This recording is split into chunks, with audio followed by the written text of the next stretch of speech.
समानतेचा संदेश देणारे विश्ववंदनीय महाकारुणिक तथागत गौतम बुद्धास श्रीवार वंदन। भारतीय संविधान रचयिता डॉक्टर बाबासाहेब आंबेडकर।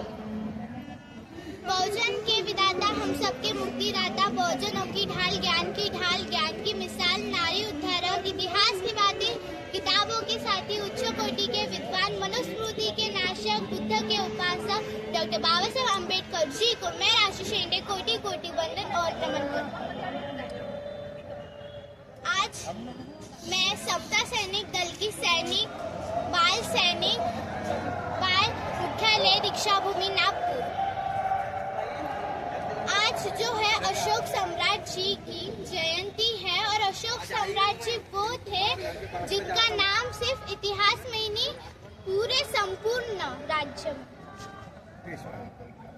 मैं उस देश की वासी हूँ जहाँ अशोक सम्राट जैसे महानायक रहते थे। मैं उस देश की वासी हूँ जहाँ डॉक्टर बाबा साहेब अम्बेडकर जी ने अपने दम पर हमें इतिहास दिया, भारत का संविधान।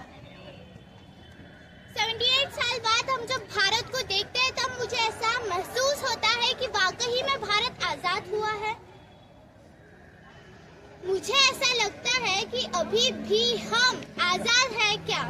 नहीं, मेरा जवाब नहीं है। संविधान रचकों ने हमारे हाथ में लोकतंत्र की मजबूत ढाल दी हुई है। जब हम उस मजबूत ढाल को देखते हैं वो तो खतरे में है। मुझे विचार आता है कि आज भी हमारे बुद्धिस्ट लोगों को भारत का संविधान क्यों नहीं पता, उनको भारत के संविधान के राइट्स क्यों नहीं पता। डॉक्टर बाबा साहेब अम्बेडकर जी ने हमारे लिए इतना बड़ा कानून लिखा, भारत का संविधान लिखा, लिखित संविधान लिखा, आज भी हमें वो संविधान क्यों पता नहीं। आज भी हमारे देश में समानता, राइट टू वोट, मतदान का अधिकार हमारा क्यों छीना जाता है। आज भी हमारे देश में ईवीएम से वोटिंग क्यों होती है, बैलेट पेपर से क्यों नहीं होती है। मुझे ये सवाल आता है।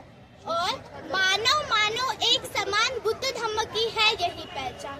धम्म का मतलब सदाचार, जिसका मतलब है जीवन के सभी क्षेत्रों में एक मानव का दूसरे मानव के प्रति अच्छा व्यवहार।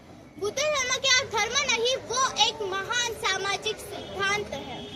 मित्रांनो, धम्म म्हणजे काय? धम्म म्हणजे आचरण, धम्म म्हणजे जीवन जगण्याची आदर्शशैली, धम्म म्हणजे जीवन जगण्याची आदर्शशैली, जीवन पद्धती। मित्रांनो, धम्म बंधनेत नाही, धम्म गाठेत नाही, धम्म त्रिपिटकात नाही, धम्म गुफेत नाही।